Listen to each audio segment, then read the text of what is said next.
3 run. That was their largest lead of the game, and it was as if Minnesota would just not go away. They closed the quarter on a 19-5 run. They kept coming at them in the second half. It got down to 1 in the fourth quarter. The Spurs able to absorb it and hold off the hungry Timberwolves. Despite Anthony Edwards, he had himself a game, 32 points, 14 rebounds, 6 assists, and the Spurs win it 115-108, 2-1 series lead.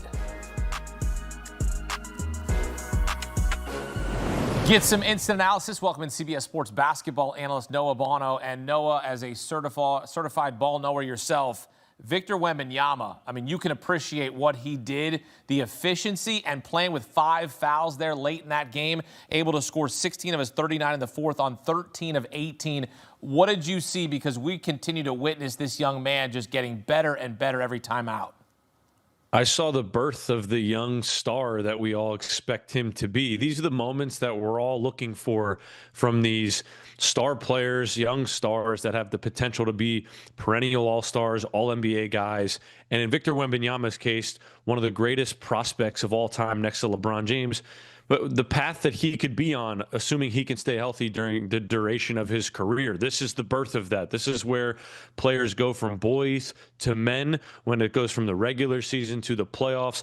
Victor Wembanyama drops his second career game with 30-plus points this postseason, just his 7th career playoff game, and he's putting up Wilt Chamberlain numbers, 39 and 15. I mean, those are ridiculous numbers. And then the 5 blocks. It wasn't 5 assists. It was 5 blocks. So I'm more than impressed in what we saw from him, but I can't say that I'm surprised, especially as he gets deeper into this playoff run. The experience and the repetition from these big, high-stake basketball games. I would say the thing I am most surprised is that this came in Game 3, his first real test on the road. He only played 1 road game in Portland because of the concussion in Game 3. So this was really his first test in a big-time hostile road environment. And I thought maybe Game 4 would be the one where we really saw him burst out. I thought Minnesota would win tonight. San Antonio would win Game 4. Now I think it might be the opposite. But he came ready to play from the moment this game started, and then he finished it off the way you want your star to finish it. He was phenomenal. Wemby playing in his first postseason, 22 years old. He was unanimous Defensive Player of the Year this season, led the league in blocks for a 3rd straight season. Look, there was a moment in the 3rd quarter, take you back, where he's getting held by Rudy Gobert, and his jersey gets pulled by Anthony Edwards. And he's like, you're going to make a call here or what? And even with all of that, he's playing with 5 fouls. And as you said, we're witnessing the birth of a superstar. And we know that this is the face of the league. Like even Anthony Edwards said it himself when they asked him. He's like, no, he's the face of the league. When you're able to see him overcome that, he's getting held, his jersey's getting pulled, and he's able to get numbers in the 16 in the fourth quarter, that just shows you right there the leader that he's becoming. Absolutely. I mean, he's been a leader since the moment he got into the NBA, and you can hear him off the court and in moments in practice and, even in fundraising moments off the court, away from his team. This guy is born to be a leader. He understands emotions. He understands the moment. He's very self-aware. So I don't really think, there's another thing about him that makes him great on the court that doesn't surprise me, because when you hear him talk about how, it's harder work for him to hide his emotions and comments like that, it all translates to the basketball floor and his emotional maturity.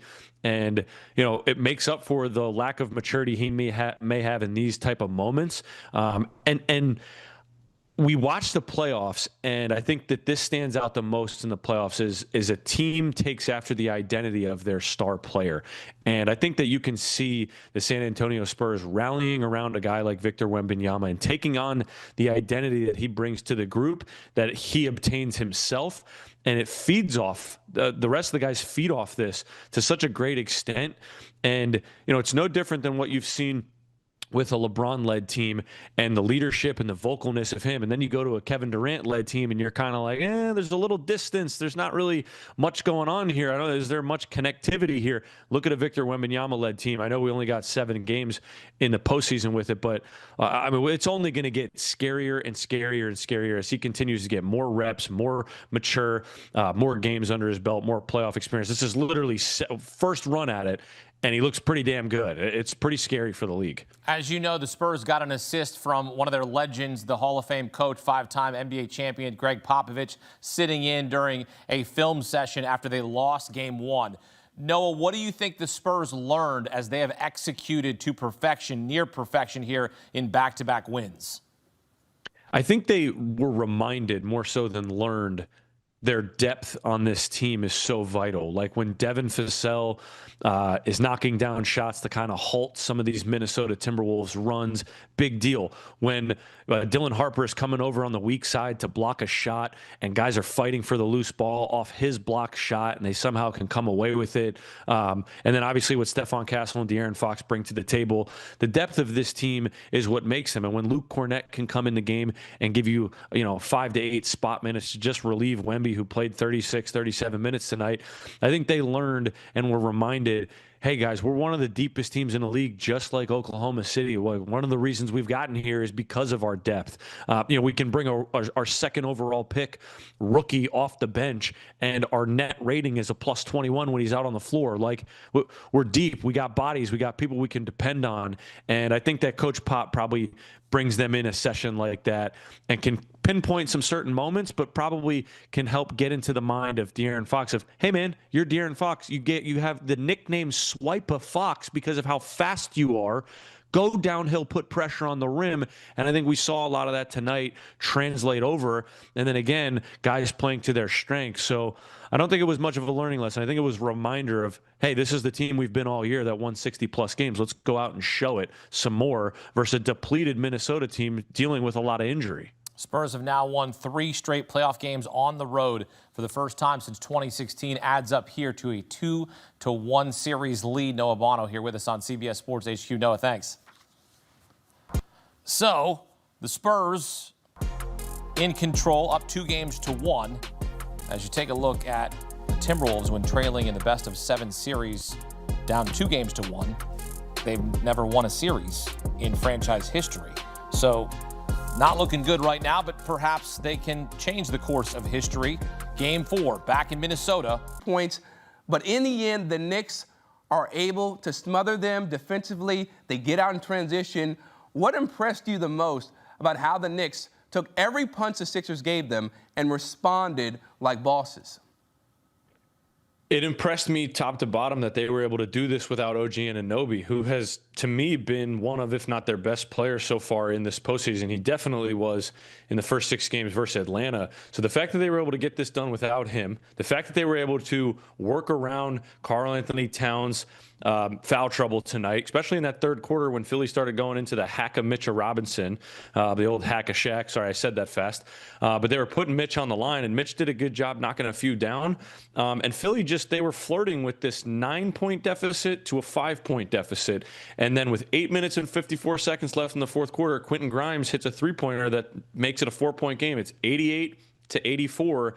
And from that point on, the next 4 minutes, New York went on a 13-2 run and blew the game open in the middle of the fourth quarter.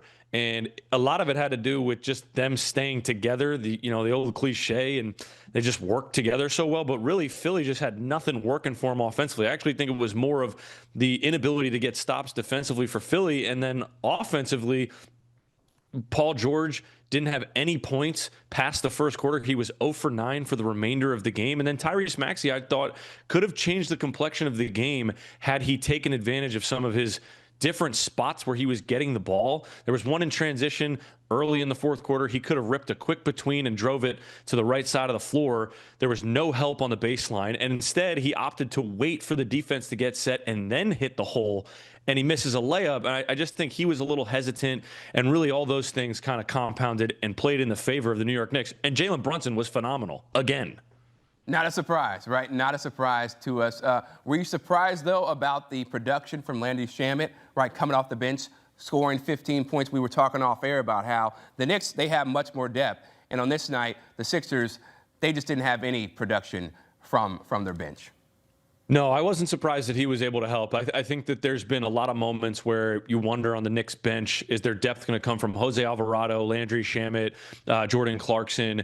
And tonight it was Shamet's night. And honestly, the most concerning thing now that this series is 0-3 and you hate that you didn't win this game if you're Philly is the Philadelphia bench was outscored at the 11-minute mark of the fourth quarter. It was 25-0 in favor of the Knicks bench to Philly's bench. That just can't happen. Quentin Grimes hit 2 threes early in the fourth quarter to kind of break the ice and get himself going. I thought he had a nice game, especially early in the fourth quarter and late third quarter before it was blown open. But you can't have your bench outplay you in a game that you're at home. Role players are supposed to play better at home, and Philly's guys just did not do that tonight. And obviously Nick Nurse generally is going to lean heavily on his starters playing heavy starter minutes, but Embiid didn't check back into the game until they were down double digits at the 6-minute mark. Like, he wants to play his starters for the 76ers. So, you can make the counter argument that, of course, Philly's bench didn't have the success the Knicks bench had. But at the end of the day, like, if Maxey is struggling the way he was, and honestly, he wasn't struggling. Struggling is the wrong word. He just wasn't as aggressive. Paul George was struggling. If those two guys don't have it,